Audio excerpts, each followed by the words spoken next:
Well, where we have left? Do you have any ideas?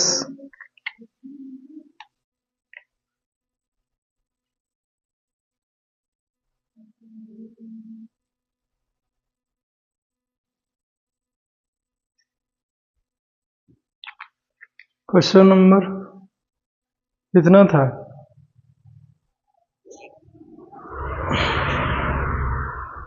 किताब उताब लाता है, कैसे चलाता है? Let me check.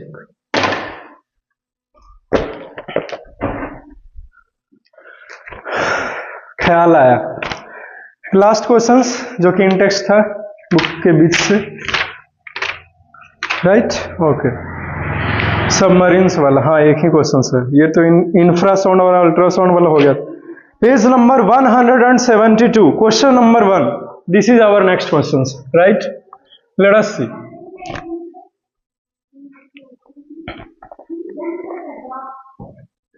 Question number 1 है,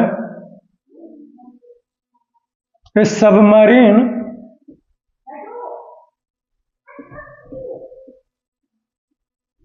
emits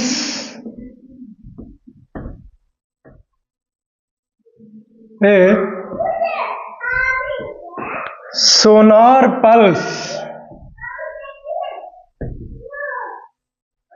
which returns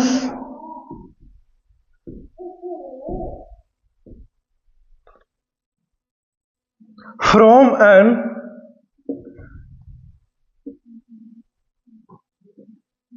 underwater cliff.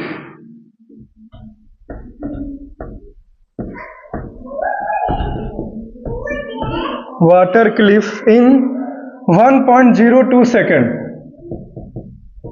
02 second. If the speed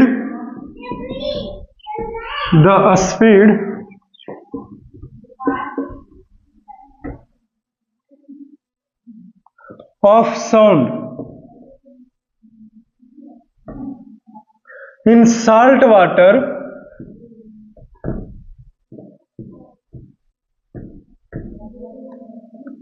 is 1531 meter per second, right? How far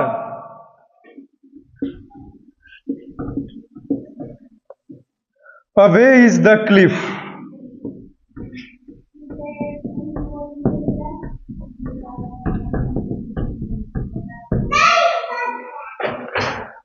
let me discuss about the question. सबसे पहले समझो कि क्वेश्चन क्या है. क्वेश्चन है कि कोई एक सबमरीन जो है वो एक सोनार पल्स को इमिट करता है, समझे? अंडर वाटर क्लिफ, पानी के नीचे भेजा, क्लियर? और वो जो रिटर्न होकर के वो वेव आता है, आने में कितना टाइम लगा? 1.02 सेकेंड. यानी कि जाने का और आने का टाइम दोनों को मिला करके है 1.02 सेकेंड दिया हुआ, समझे? सिर्फ जाने में कितना टाइम लगा है आपको ये जानना है. तो हमने आपको एक ट्रिक बताया था ना, नियम क्या है कि 2 से भागा दे दो, आधा टाइम जितना दिया हुआ उसका आधा आप कर दीजिएगा तो सिर्फ जाने का टाइम आपको पता चल जाएगा. Very good. आगे देखो. If the speed of sound in salt water is 1531 metre per second. वैसे तो पानी में साउंड का स्पीड 1500 मीटर पर सेकंड होता है, लेकिन ये साल्ट वाटर है तो 1531 मीटर पर सेकंड किया हुआ है, कोई दिक्कत नहीं है. स्पीड दिया हुआ है ही. How far away is the cliff? Far का मतलब यहाँ के पे डिस्टेंस पूछा है, राइट? क्या लगता है बन जाएंगे? इस क्वेश्चंस में आपको टाइम दिया हुआ है, गिवन सबसे पहले लिखो, क्लियर? तो टाइम जितना है उसका आधा कीजिए, ठीक है? तो 1.02/2 इतना second we have time, clear? इसको फिर डिवाइड करो, कट करके कितना आएगा? तो 20 से 102 में, अच्छा 100 खत्म हो गया तो पॉइंट, ये 2 नहीं लगा, पॉइंट 1 टाइम. तो this is the 5.1 second.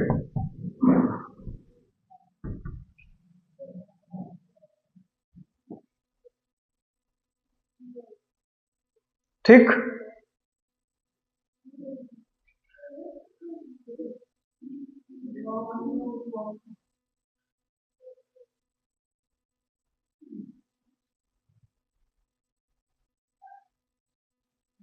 Whatever speed कितना दिया हुआ है 1531 मीटर पर सेकंड।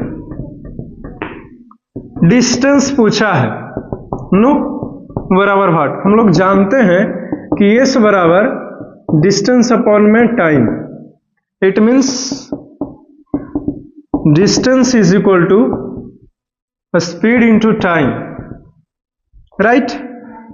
कितना है speed 1531 metre per second. Time is given here 1.02 upon में 2 seconds.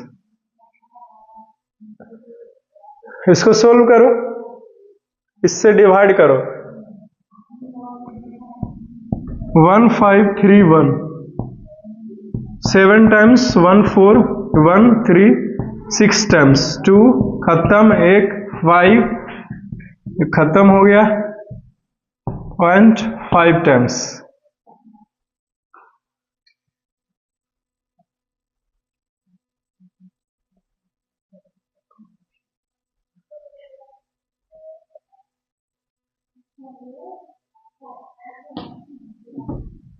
Let us see 765.5 into 1.02, इन दोनों को गुना कीजिए, जो आएगा वही हमारा आंसर है। 765.5 1.02, दिस इज 0 0 हो गया, 5 दूनी 10 4 25 1 26 2 6 दूनी 12 14 7 दूनी 14 1 15 0 0 0 5 4 1 5, दिस इज 0 5 5 6 7 0 0 6 4 1 4 9 10 7 8 7, यानी कि 78096 मीटर। चलो यही हमारा आंसर है जी, 78,096 मीटर, ये हमारा आंसर है, समझे।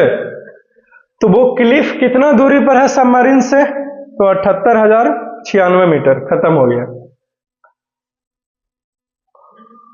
अगर इससे भी मल्टीप्लाई करें तो इतना ही आना चाहिए, करके देखो। 1531 इंटू 5.1 1351, दिस इज 5 ये 15 1 26 7 1 8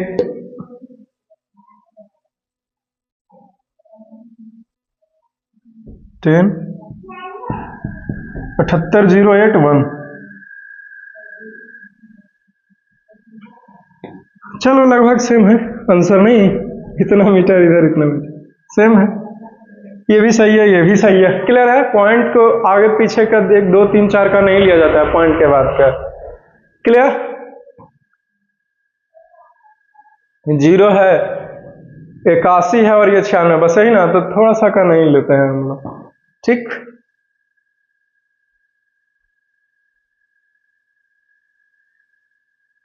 three digits 1 2 and this is the 3. Decimal place should must be here.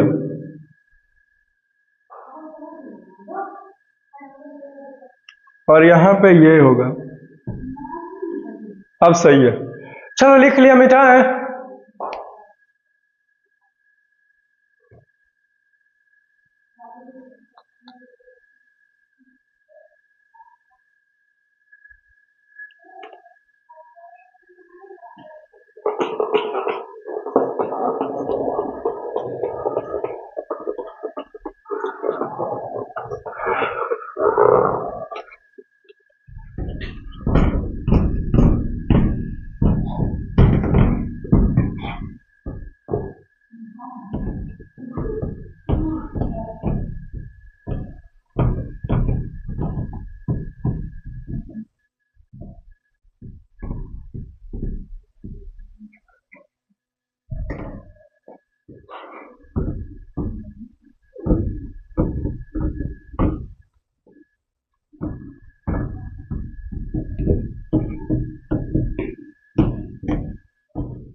In text questions जो है वी हैव डन इट। अब एक्सरसाइज का क्वेश्चंस आते हैं, राइट। टोटल 22 क्वेश्चंस दिया हुआ, सबको खत्म करेंगे बारी बारी से, ठीक है। Let us finish the first one. सबसे पहले को तो निपटा दें, right. The first question is here that what is sound and how is it produced. Okay,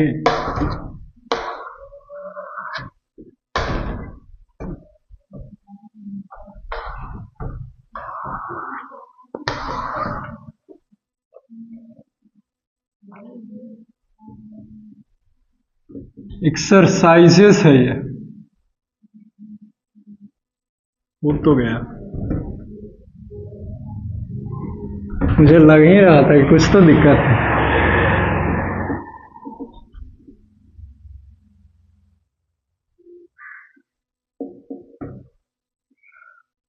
what is sound and how is it produced. Clear. सबसे पहले समझिए questions क्या है। क्वेश्चन है कि व्हाट इज साउंड, साउंड होता क्या है। उसके बाद आपको बताना है कि how is it produced, sound पैदा कैसे होता है। क्लियर। तो हमने आपको ऑलरेडी पढ़ा दिया था, क्या लिखा था साउंड के डिफिनेशन में कि sound is a form of energy which enables us to hearing something else. खत्म हो गया साउंड का डिफिनेशन। साउंड एक प्रकार के ऊर्जा का रूप है, समझे, जो हमको सुनने में मदद करता है, सहायता करता है। क्लियर है। साउंड क्या होता है, खत्म हो गया। और ये हाउ इज इट प्रोड्यूस्ड, ये पैदा कैसे होता है। तो साउंड उत्पन्न होता है वाइब्रेटिंग बॉडी के द्वारा। क्लियर है। बिना वाइब्रेशंस के साउंड उत्पन्न हो ही नहीं सकते हैं। Is it clear. तो ऐसा कोई भी जो वाइब्रेट कर रहा है उसमें से साउंड प्रोड्यूस हो रहा है। भले ही आपको नहीं भी सुनाई दे रहा है फिर भी साउंड हो रहा है। क्यों? क्योंकि हमने आपको पढ़ाया था ना, इंफ्रासोनिक साउंड, अल्ट्रासोनिक साउंड, क्योंकि ये ऐसे साउंड है जिससे आप सुन नहीं सकते हैं। क्लियर है। तो यही आंसर हो जाएगा। आप चाहो तो ये एक्सरसाइज का क्वेश्चन है, तो आंसर को और बड़ा करने के लिए 4 मेथड से हमने आपको बताया था, समझे, कि बाई वाइब्रेटिंग एयर, एयर के वाइब्रेशन से होता है, फ्लूट में, बांसुरी में, जो कि प्ले करके भी दिखाया था, राइट। और बाई वाइब्रेटिंग मेम्ब्रेन्स, जैसे में ड्रम हो गया, और बाई वाइब्रेटिंग स्ट्रिंग्स, जैसे सितार हो गया, सितार में स्ट्रिंग्स होते हैं ना, तो उसको उससे भी होता है। बाई वाइब्रेटिंग प्लेट्स, जैसे सिंबल्स, झाल नहीं देखे हो, जैसे कीर्तन वगैरह सब होता है देवी माँ के मंदिरों में, तो वैसे ही होता है ना, या फिर कृष्ण जी के मंदिरों में, right. So what ever so you called, Hare Ram Hare Krishna, right. तो इन 4 मेथड्स है साउंड को प्रोड्यूस करने का। आप ये भी लिख सकते हो आंसर को बड़ा करने के लिए, नहीं तो हमने जो बोला वो भी आंसर खत्म हो गया। चलिए अब आंसर लिखिए।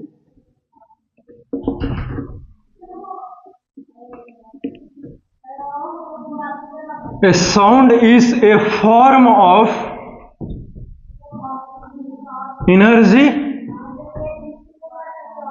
which enables us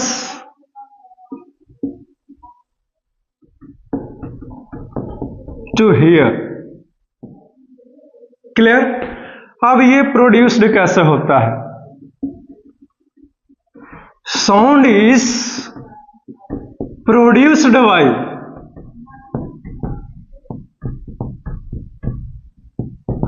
vibrating body. Clear. कुछ मेथड लिखना है, एक्सप्लेन कर दिया है, आप लिख सकते हैं। Flowing are the methods to produce sound.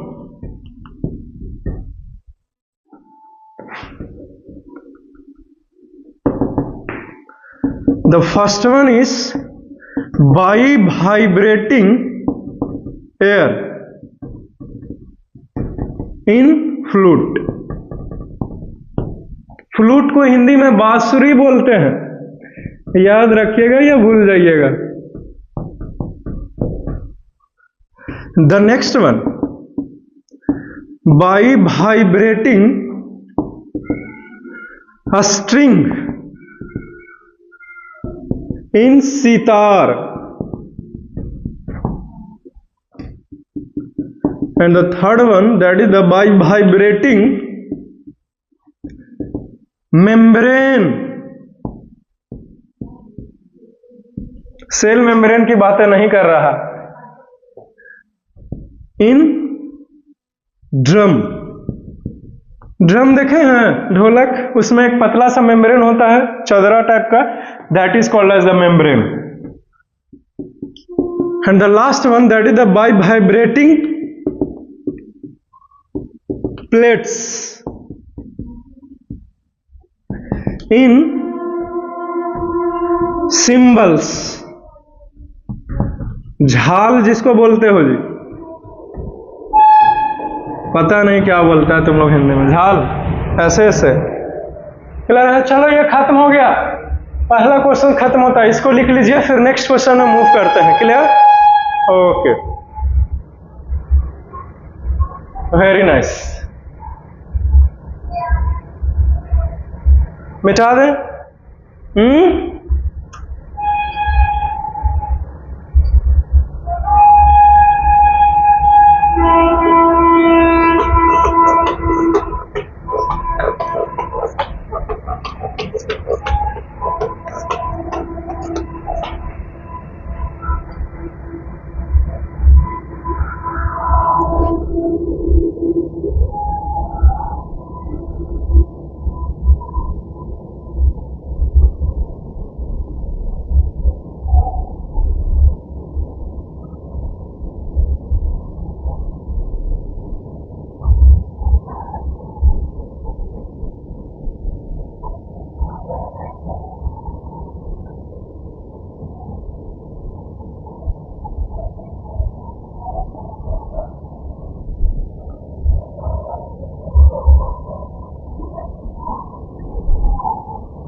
Question number 2 देखो,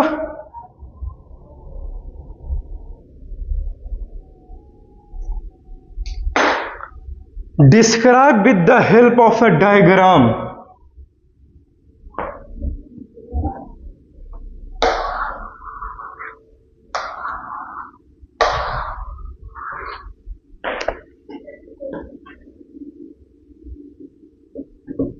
describe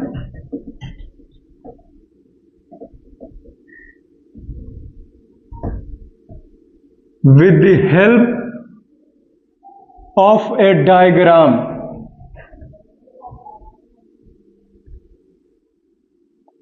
how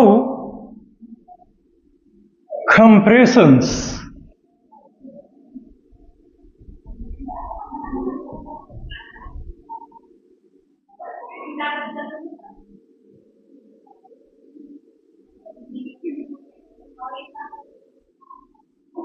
and rarefaction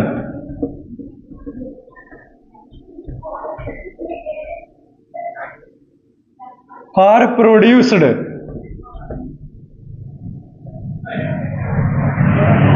in air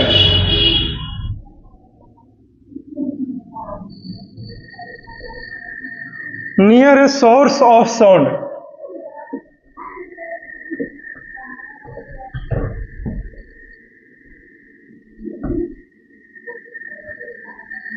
Clear? This is our questions. ठीक,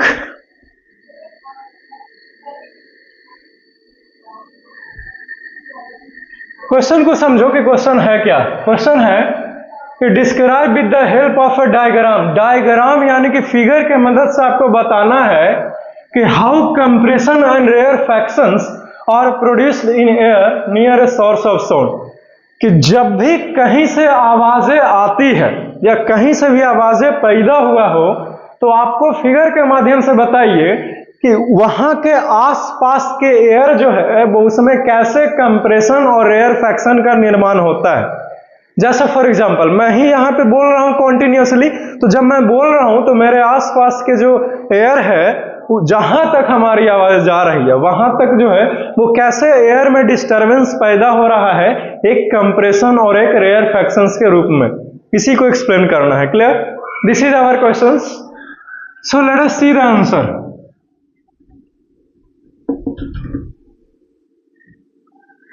Since we know that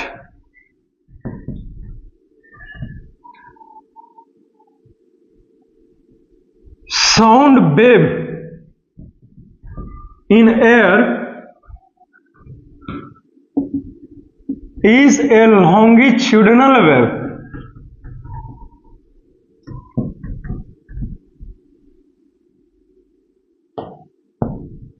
so its particle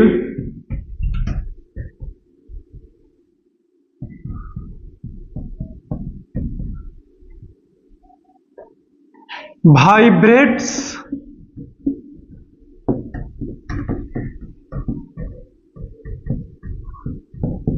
back and forth in the medium. Clear?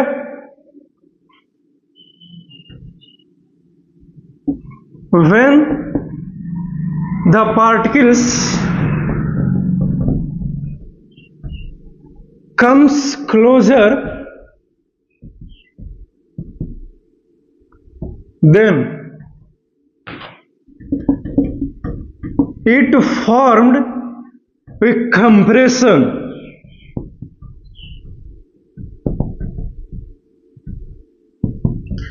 and when the particles spread or far from, then normally they are it formed a rarefaction. Clear? This is shown as follows.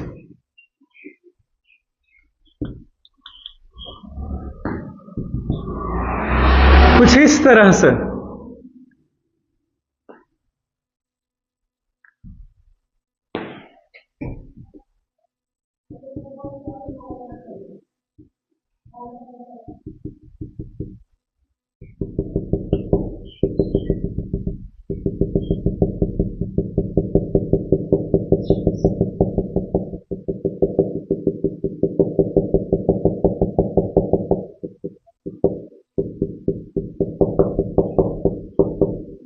यह है compression.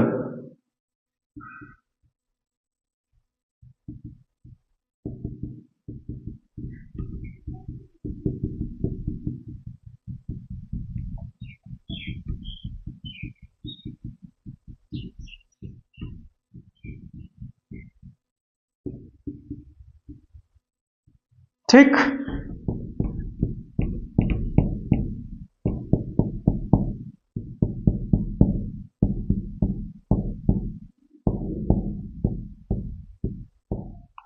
ये है rarefaction.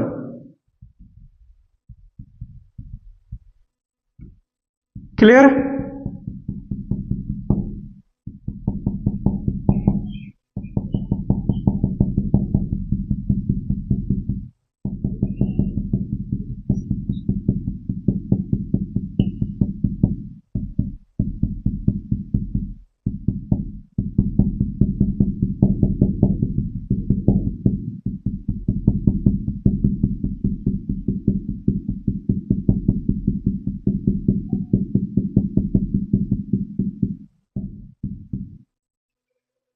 फिर से ये है compression,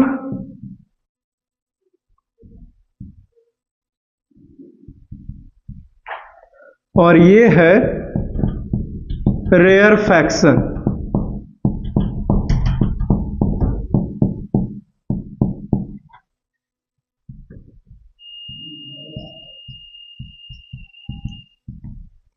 It means CR C R नहीं बोल रहे हैं, C R, C R. C stands for compression and R stands for rarefaction. तो क्वेश्चंस थे कि फिगर के माध्यम से बताइए कि जब भी हम लोग बोलते हैं तो हवा में कैसे डिस्टरबेंस पैदा होता है, कंप्रेशन और रेयरफैक्शन के रूप में। चूंकि साउंड वेव इन एयर जो है वो लॉन्गिट्यूडनल वेव इसको बोलते हैं, समझे? क्यों? क्योंकि इसके पार्टिकल्स जो है वो अपनी ही पोजीशन पे आगे पीछे मूव करती है।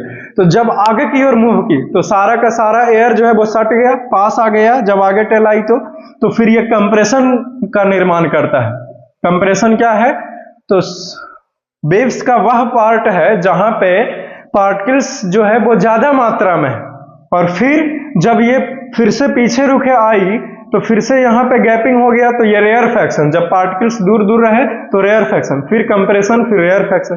तो इस तरह से डिस्टरबेंस पैदा होता है हवा में, और फिर जो कुछ भी हम लोग बोल रहे हैं वो डिस्टरबेंस पैदा होते होते दूसरे व्यक्ति के कानों के पास जाता है और फिर वो सुन पाता है। क्यों? क्योंकि कान में पीना है, जो पीना साउंड्स को क्या करता है? सराउंडिंग से कलेक्ट करता है। क्लियर? तो चलो ये खत्म होता है। खत्म हो गया जी, इसको लिख लीजिए, फिर आगे बढ़ते हैं नेक्स्ट क्वेश्चन में। Clear? Okay.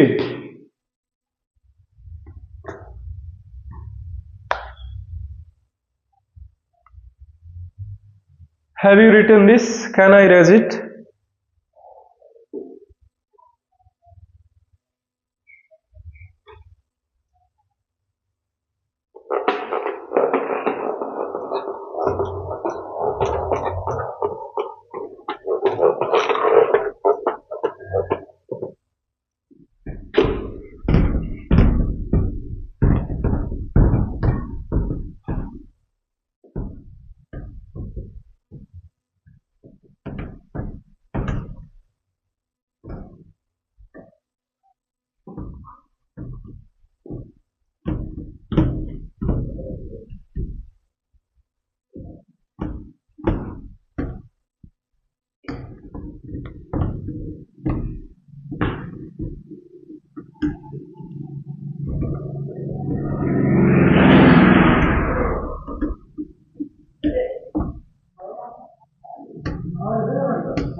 Next, that is the question number 3.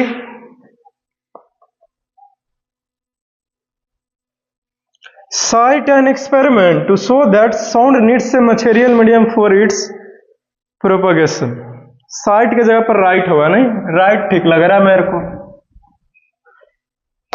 यहाँ पे CITE लिखा है। साइट का मतलब क्या होता है भाई? एनीवेज, आप लिखिए write an experiment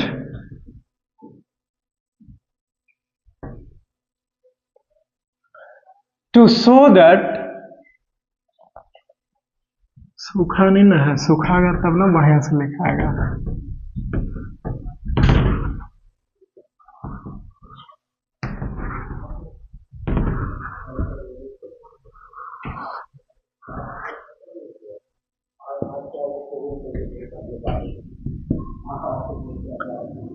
To show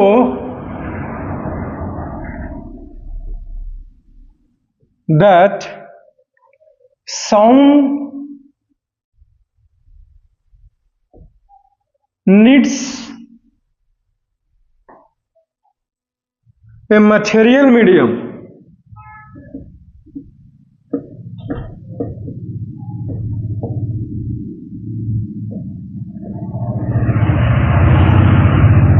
for its propagation.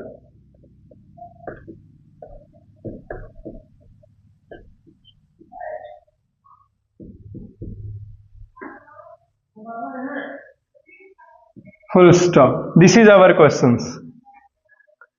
क्या लगता है बन जाएगा? एक एक्सपेरिमेंट के माध्यम से आपको बताना है कि साउंड वेव्स को ट्रैवल करने के लिए, एक जगह से दूसरे जगह जाने के लिए उसको एक मीडियम की जरूरत पड़ती है, एक सहारे की जरूरत पड़ती है। बिना सहारे के वो एक जगह से दूसरे जगह जा ही नहीं सकता है। सबूत दीजिएगा एक्सपेरिमेंट के साथ, फिगर के साथ। This is our questions. Clear है?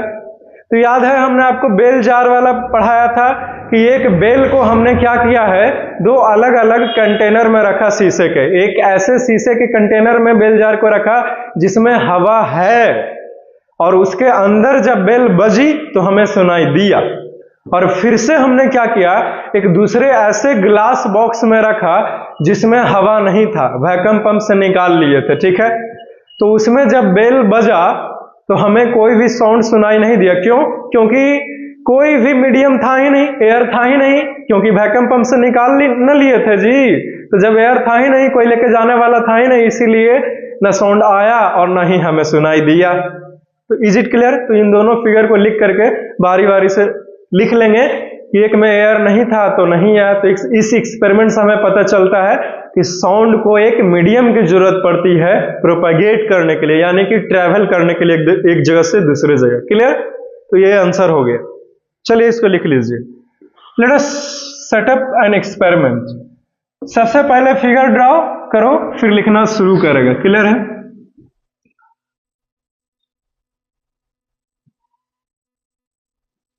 एक शीशे के कंटेनर है ये, ग्लास कंटेनर। क्लियर? इसमें हमने एक बेल लिया है।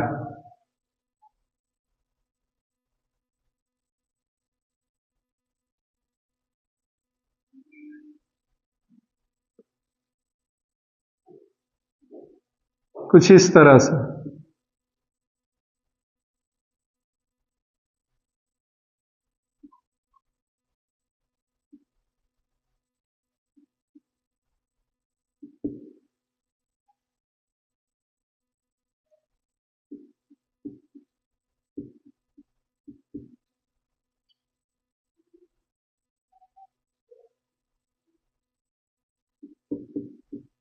ये क्लॉक है, इसके अंदर एयर प्रेजेंट है। ठीक है? जब ये बजा तो साउंड जो है वो हियर,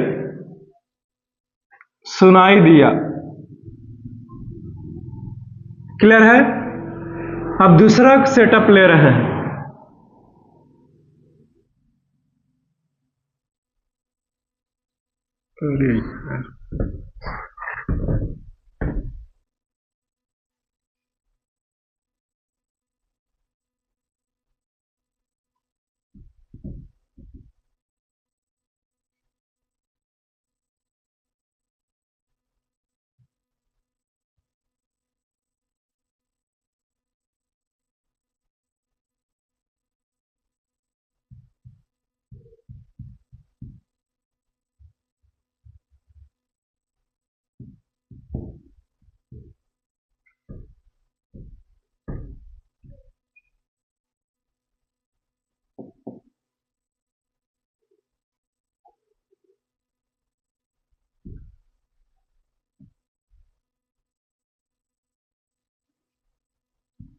ये है vacuum pump.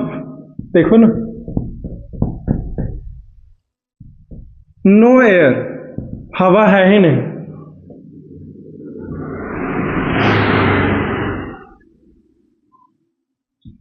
No sound. Clear है? एक्सपेरिमेंट से बताना था, हमने खत्म कर दिया है। ठीक है?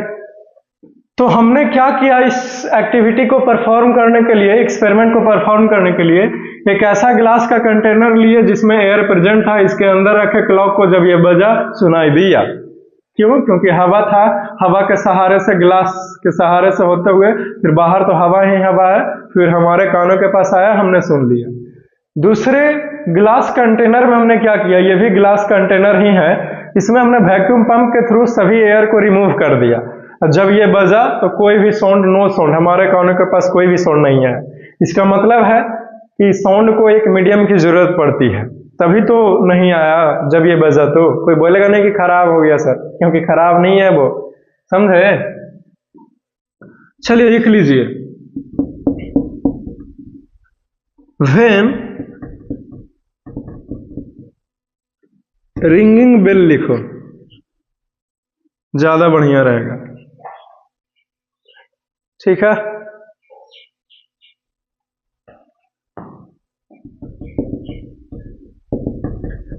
A ringing bell is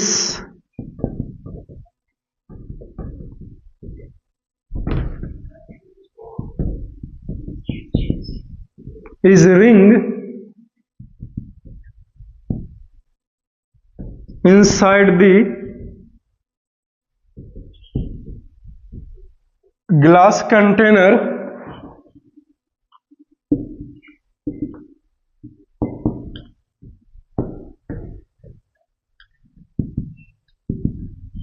that contains air, then we easily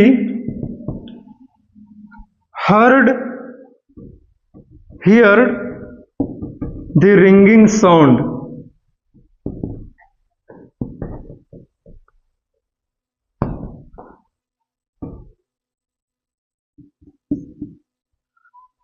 But when a ringing bell is ringed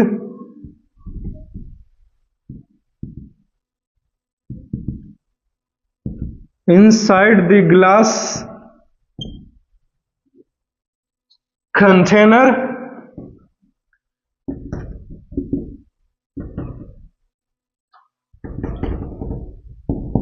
that have no air, then we cannot hear any sound.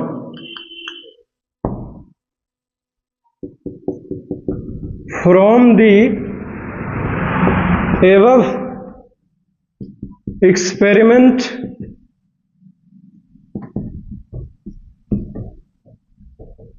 we conclude that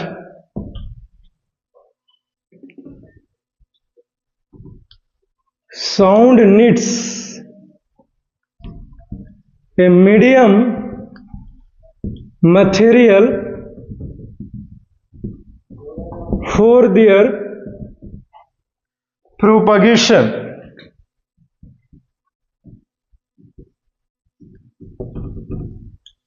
चलो खत्म हो गया ये, इसको लिख लीजिए, फिर आगे नेक्स्ट क्वेश्चन में मूव करते हैं, ठीक है।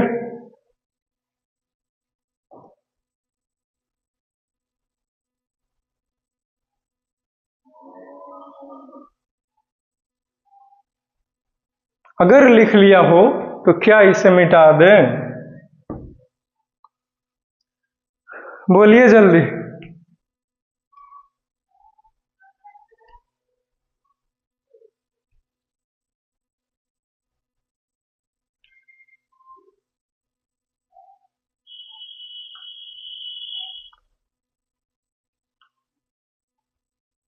मिटा देते हैं फिर।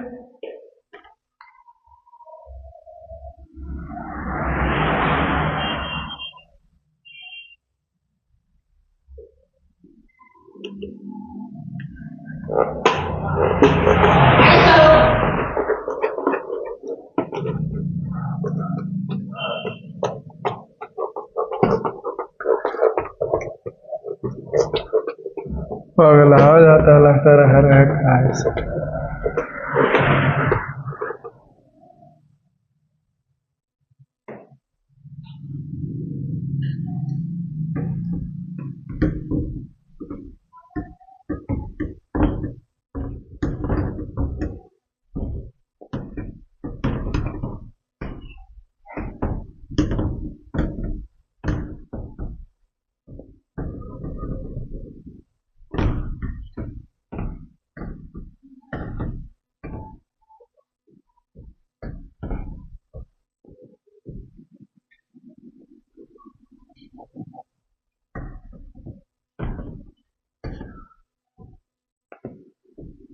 पता नहीं कैसे आ गया,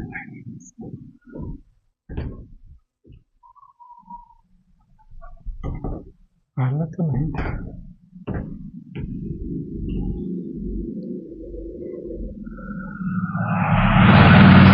लेफ्ट इट, जाने दो।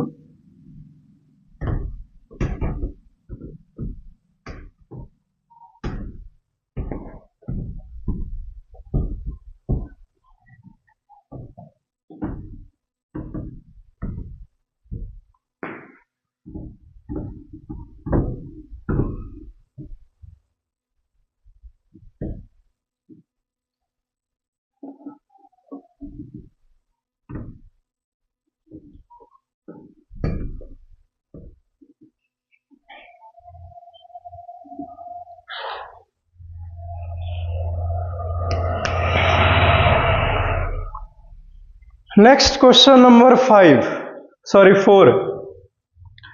भाई is sound wave called a longitudinal wave. ठीक है भाई,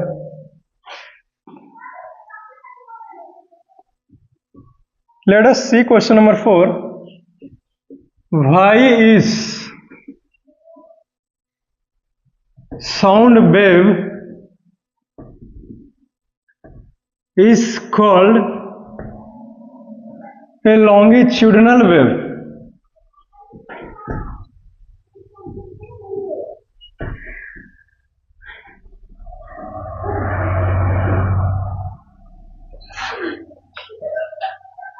साउंड वेव को लॉन्गिट्यूडिनल वेव क्यों कहा गया है, ये क्वेश्चन है हमारे, समझे।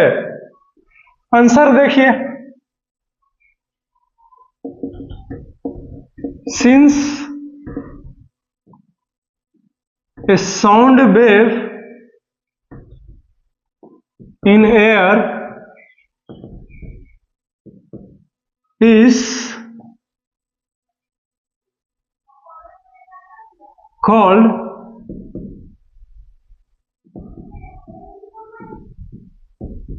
a longitudinal wave।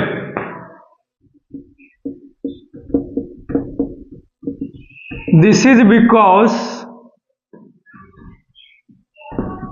the particles of the medium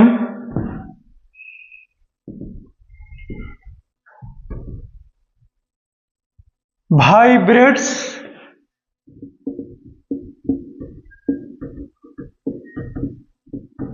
back and forth rapidly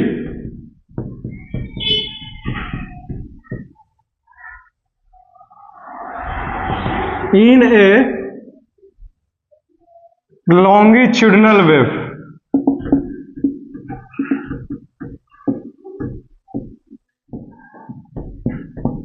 So that's why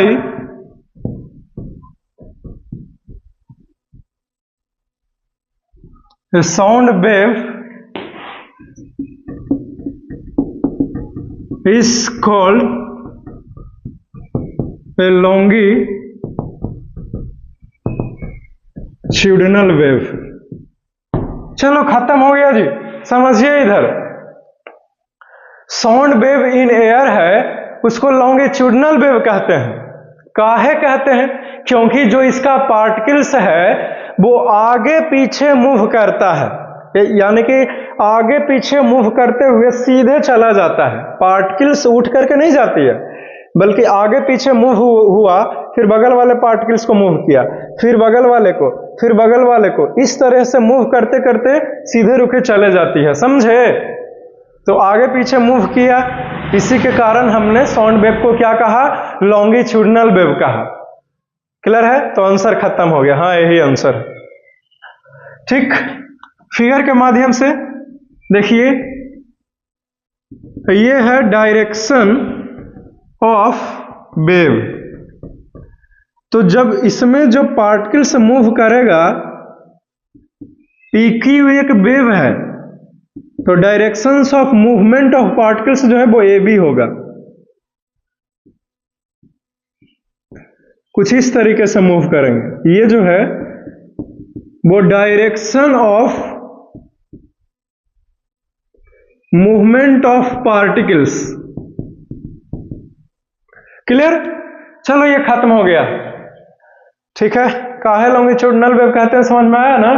क्योंकि जो पार्टिकल्स है ना वेव का, जब आगे पीछे बैक एंड फोर्थ मूव करे ना, तो उस वेव को हम लोग लॉन्गिट्यूडनल वेव नाम दिए हैं। लॉन्गिट्यूडनल वेव एक प्रकार से पूछे आपसे, कहें आपसे, तो इस क्वेश्चन में कुछ नहीं, बस लॉन्गिट्यूडनल वेव का डिफिनीशन पूछा है। क्लियर है? और लॉन्गिट्यूडनल वेव का डिफिनीशन ही बताता है कि इसको लॉन्गिट्यूडनल वेव काहे कहते हैं। क्योंकि जब वेव जिधर जा रहा है उसी डायरेक्शन में पार्टिकल्स का मूवमेंट हो आगे पीछे, तो उसको लॉन्गिट्यूडनल वेव कहते हैं। काहे? यही रीजन है, क्योंकि आगे पीछे हो रहा है। खत्म हो गया, इसको लिखिए। टाइम है तो आगे बढ़ेंगे, नहीं तो फिर कल मिलेंगे और क्या। ओके, लगभग टाइम हो ही गया नहीं? Let me check.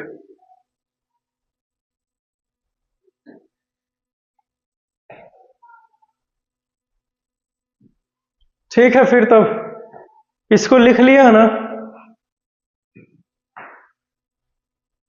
तो आज के क्लास में से आपको कुछ पूछना है? पूछना है तो बोलिए, नहीं तो फिर see you soon in the next class, and for that you must wait. Have a nice day, enjoy your day, take care.